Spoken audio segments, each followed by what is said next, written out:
We are continuing from our last week's discussion, which was about self-worth, and we discussed few things. And if you have not seen the video on how to prepare yourself on self-worth, I think it will be a good idea to go back and see that video. I will share the link along with this video as well. But today we want to give three most important tips to the audience. And for doing that, let me invite my friend from UK, Mr. Naval Gun. Good morning, CK. Good morning, everybody. And yes, this is week 2 of self-worth. How to value yourself in front of your clients in many respects. That's where we're getting to today. So just a recap of what we said last week. It's about how do you value yourself? Do you really know who you are?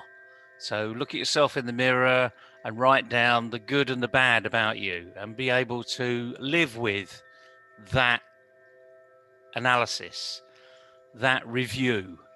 Because if you can't be honest with yourself, you can't be honest with anybody else.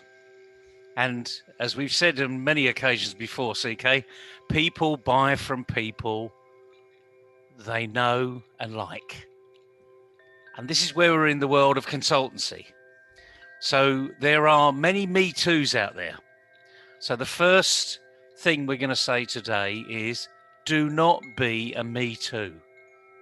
Okay, so it's the negative of what you should be, because Me Too's get thrown into a box, and you literally get put along the conveyor belt, and it's people just pick which Me Too they like, and Me Too's are typically picked up on price.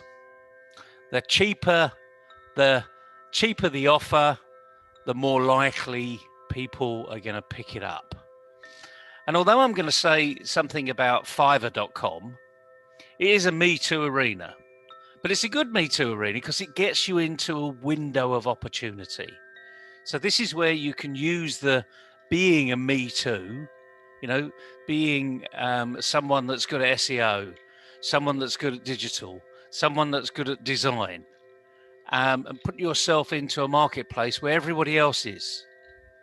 So that's the positive side of being a Me Too. So there's two parts of it. So go to where people are looking for you. But now the most important one, the third one, being able to value yourself. So CK, I'm going to put you on the spot now. We never do any rehearsal for this, and you never know what's going to come. So this is live, ladies and gentlemen. So how do you value yourself when you're talking to a client? Well, to be frank with you, Neville, I value myself a lot. Good. I'm pleased to hear it. So do I. If you're talking to me, you can only just about afford me.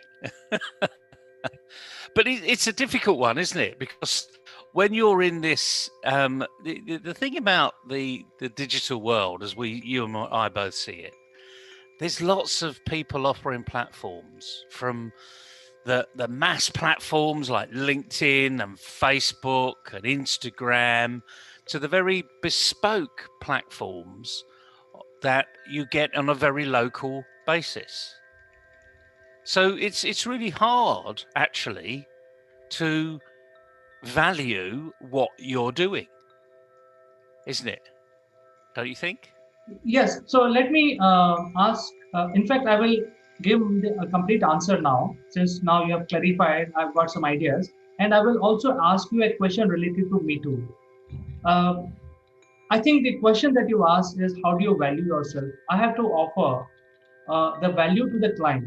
How much I am worth in my own as a personality is not relevant at all, because if I'm not able to draw value for the client I'm talking to, that is really the crux of the matter. So I think one of the ways that I found uh, is basically telling them the numbers, where if they deal with our company, the numbers are very clearly defined on our website, their circulation, their visibility, in terms of click-through rates, in terms of how many visitors we have on our website, and the companies who are dealing with us can get leverage around it. And that clearly is a differentiator because that is the data which is real data, and I provide it to the client.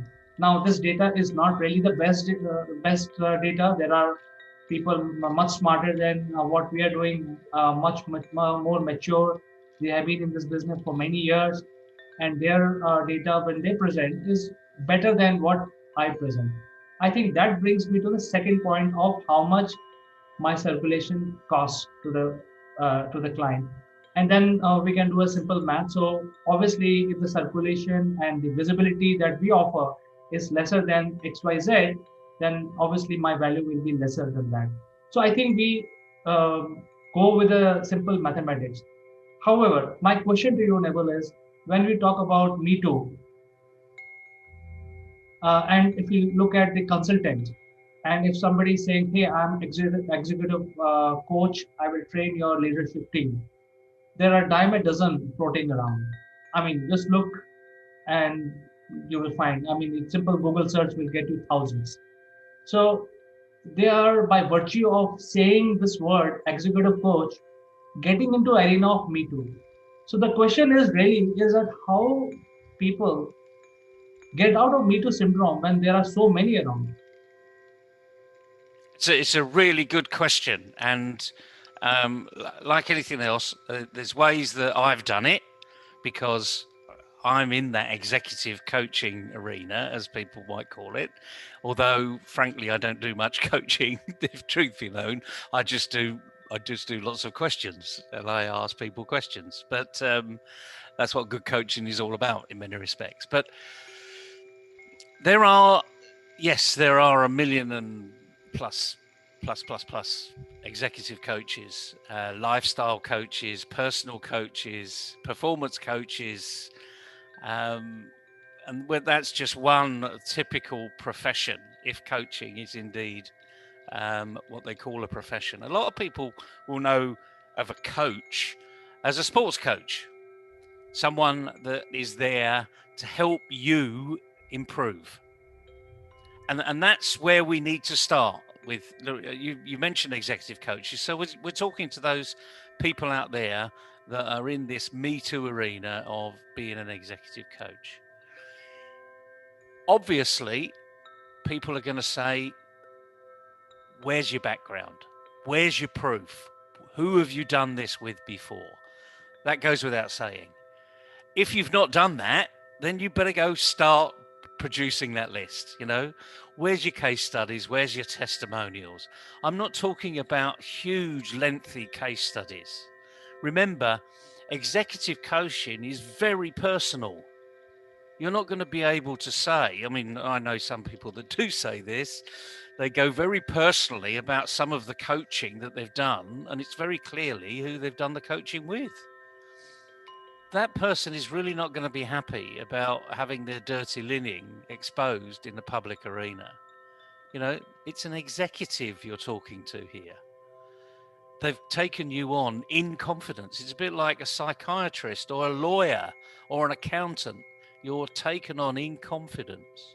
So you can't really, or you shouldn't really, be promoting yourself on the back of a list of people that you've been an executive coach to.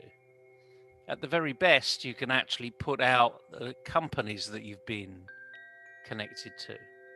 And that might be enough, actually, if you've got a company list which are A-listers, the FTSE 150, 250, or NASDAQ, or Fortune 500 companies, or whatever the equivalent is in India. That may be enough.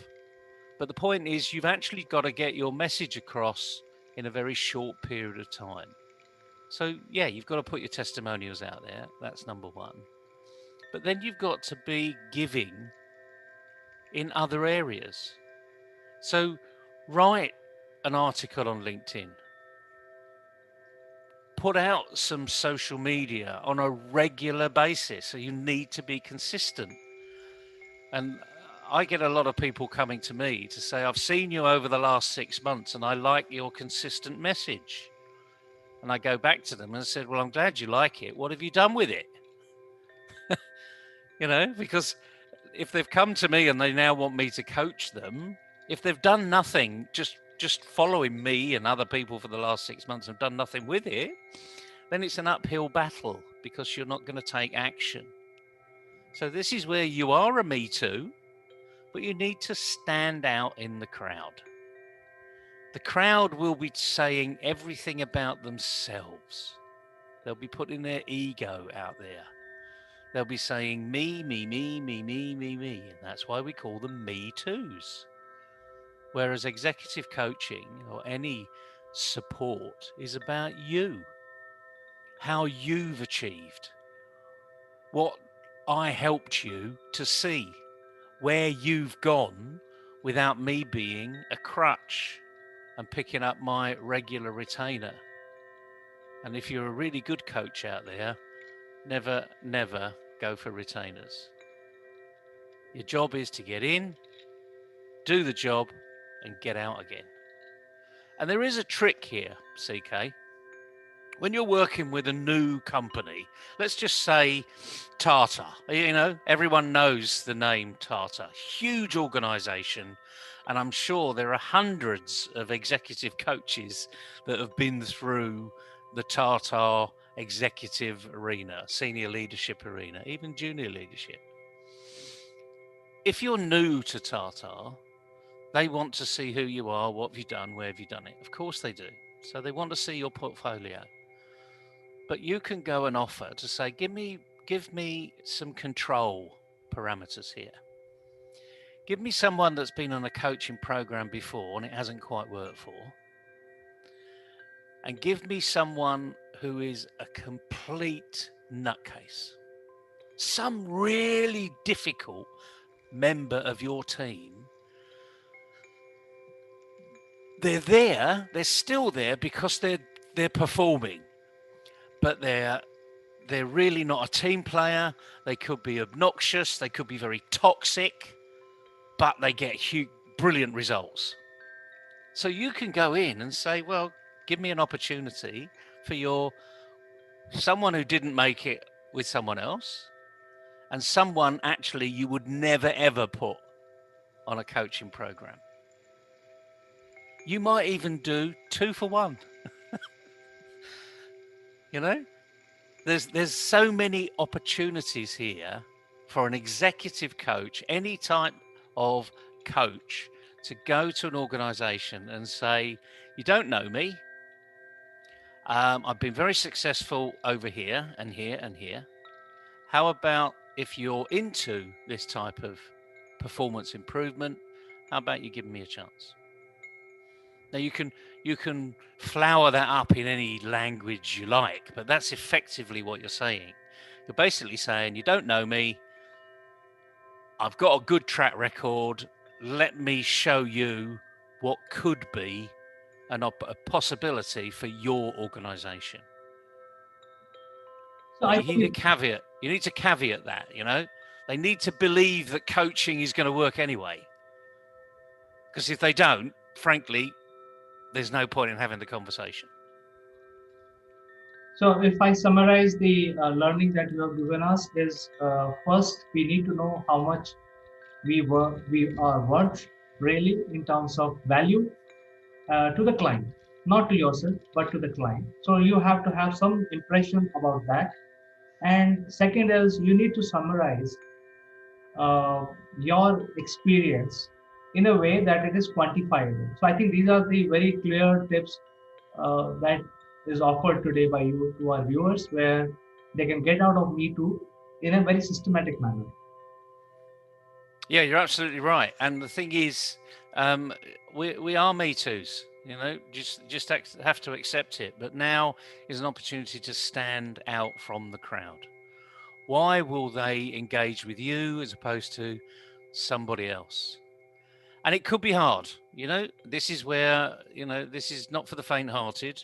This is for people that are confident in themselves. This is the whole point of doing week 1, self-esteem, valuing yourself, what you're good at, what you're not so good at, where your weaknesses are, where your successes are, etc., etc. We've all paid the undergraduate fee into MIT, but it's not the MIT It's management in training.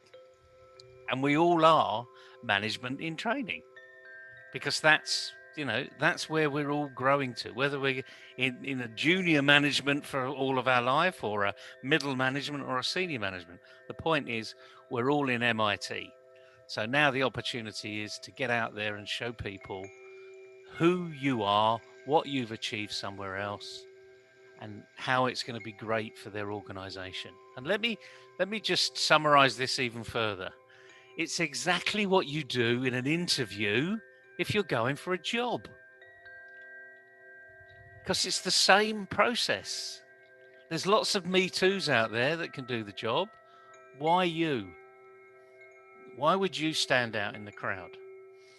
A job is just a long consultancy in many respects, you know, and all employers are taking probably more of a risk giving you a job, because it's difficult to fire someone, more difficult to fire someone than it is to difficult to fire a consultant.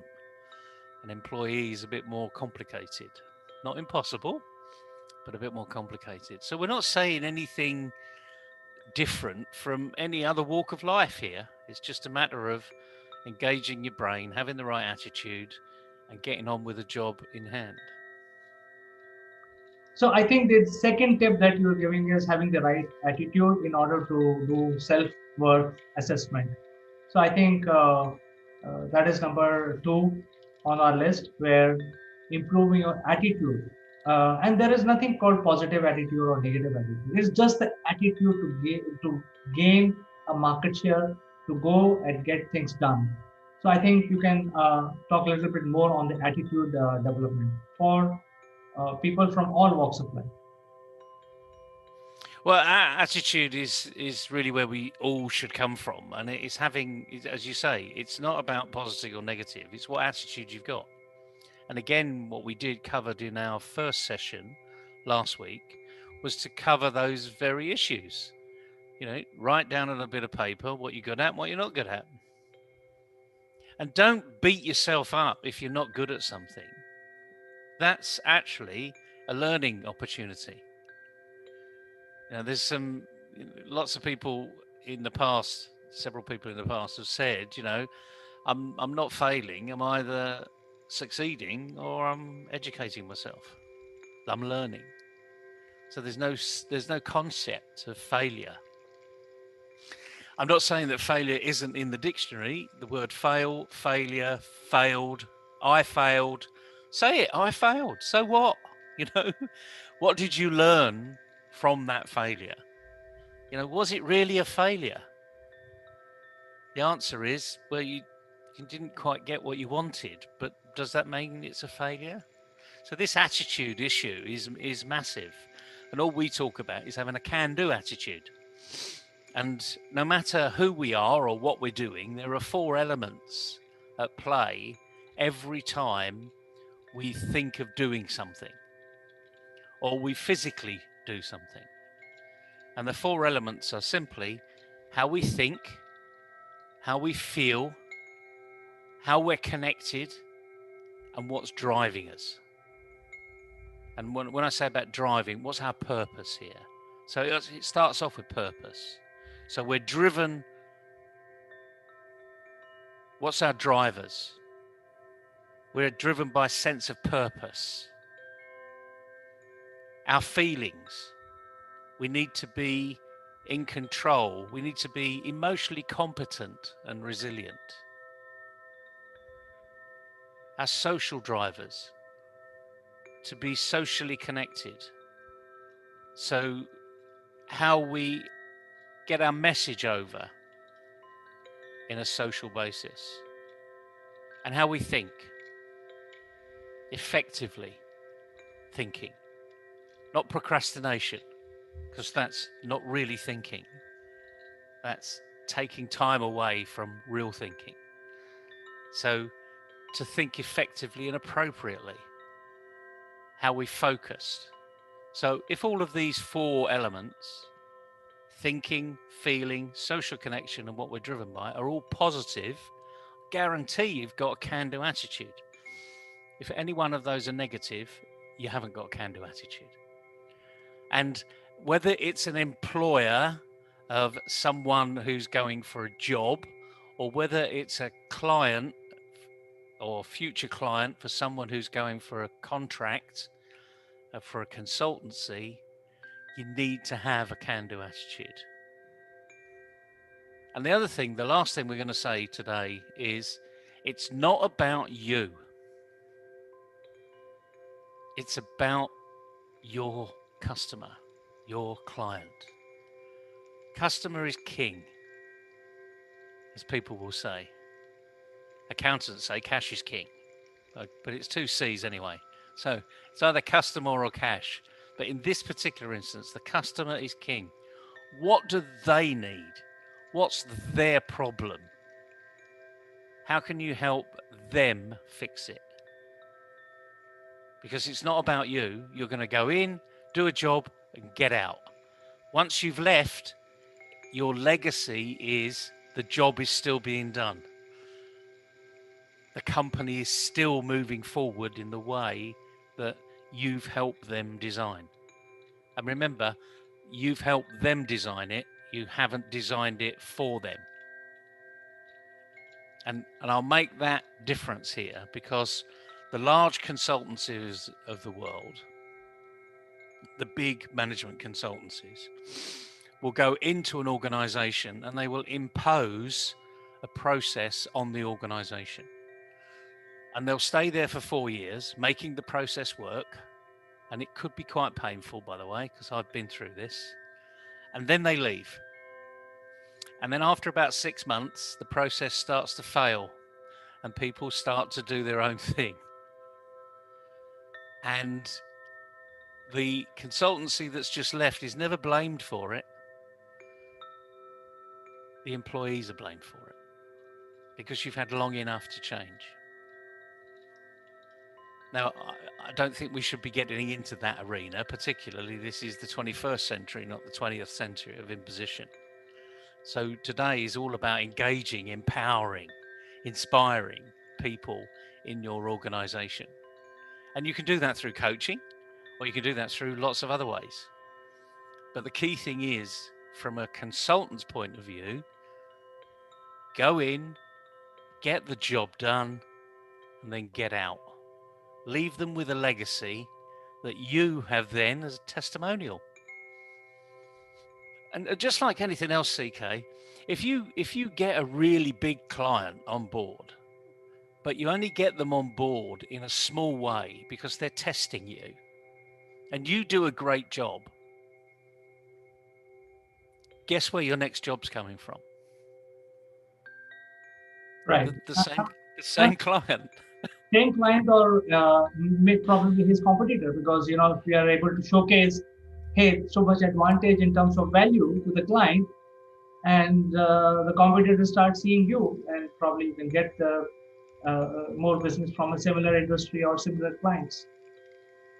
And interestingly enough, I can't say who this is for confidentiality reasons, but one of my founding partners in MindFit had a very good colleague in the 1980s, in the 1990s, and that person was so good that one company said, "You're too good to leave to our competitors. We're going to make you an offer you can't refuse." And they literally gave that person a golden handcuffs contract. It was so good, they couldn't refuse it. And it took that person off the market. Simple as that. So it can happen. I look forward to that golden handcuff offer in the near future. And if anyone's listening, by the way, you can't afford me. So there is absolutely no golden handcuff offer you're going to get here, because I'm doing too many things for young people, and I want them to succeed, and you can't afford for them. So let's bounce that one off the target immediately. But yes, your next client will come from your current client. You've done such a great job, and they're a huge organization. What a surprise. Or it may come from a competitor. Right, Naval. So at this juncture where we have almost come to the end of our discussion, I have to ask you one last question, which is not related to our subject today. Go ahead. Uh, we are going through COVID, and whatever we have discussed, these multiple points about attitude, about self worth assessment, and how to get out of Me Too. Um, will it change because of COVID, or there is anything specific required to cope up with the current situation? It's a good question. COVID, as we know, is here to stay. So our world has changed, shifted its axis, certainly on a business concept. More people are going to be working from home or from anywhere going forward. There are obviously going to be some exceptions, like manufacturing. You can only manufacture in one place, so majority of people will still need to be in that manufacturing plant. So I think it's the way businesses are maturing. We're seeing lots of challenges in the banking sector, financial, tech, the apps that are coming through. So there are things that are changing irrespective of the COVID arena. But I suppose the simple answer is it's going to be different. You as a person of interest in the consultancy world, let's talk to these people, the consultants, you need to be aware of the impact you can have in this new world. Remember, as a consultant, you've worked from anywhere for the last however long. I mean, when I left corporate life, I left an office. I also left a boss, so it was those unusual occasions where I left the company and I left the people out of choice. And I started to work from home. That was a massive difference for me. That adjustment was interesting, frankly. I mean, it took me a little longer than I expected, but then again, I wasn't going to work anyway, so I was sort of semi-retiring. But you, as a consultant out there, you've done this all your life, so you've got actually quite a lot to offer. And I think there's a lot of people don't realize actually that you really do have a lot to offer, because you not only work from home, but you work from one organization to another to another to another. So you are a very flexible type of individual. If you've got a number of clients in different sectors, you're incredibly flexible. And the interesting thing, CK, is that's what your customer will be buying. Remember, this is a supply and demand market. If they want what you've got and you know where they're looking in that marketplace, then you have an opportunity to offer what you've got because they want you to tender. And the more you have to offer, the more variety you have, or actually the more specific solution you have, could be what they're looking for. But until you ask them, you don't know. Let me give you a simple example here. 10 years ago, I was asked, I was introduced to a company, and they asked me to come and coach the senior team. So I did what I normally do. I say, why?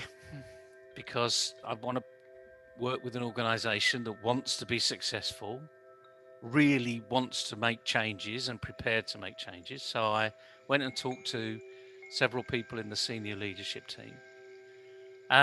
One or two asked me of my background, so I gave them it. It's pretty obvious. You can see it on LinkedIn. You can see it anywhere, really. And then I had a meeting with the chief exec at the end, and he said, "You've got no specific industry knowledge of what we do."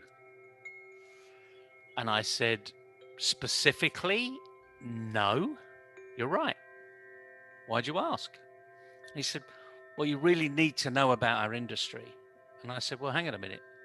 You said about specific knowledge and now knowing about your industry. I actually know quite a lot about your industry." And I started to say things that he'd never heard of in his industry. And then he said, "But you don't know much about the specifics of the industry." And I'm thinking, this guy is absolutely never, ever going to change. So I said, "Thank you very much for the offer, but I won't be working with you." And he said, "Well, we weren't going to offer it to you because you don't have specific industry knowledge." And I said, "Well, in that case, then we're both happy, aren't we?" And I shook his hand and I left. 48 hours, I think it was later, I got an email, "Could you come back in and we'd like to make you an offer." So I politely sent an email back to say, "Thank you very much, but I don't think you're ready to change." So there, you have to know your parameters as well as their parameters. So I suppose the last message I'm going to say here is, if it's a hand in glove solution, so you're the hand and they're the glove, or they're the hand and you're the glove, and it's got 4 fingers and a thumb and it's about the right size, okay, then it's going to work. But if it's only got 3 fingers, no thumb, then your glove isn't going to fit that hand. So walk away.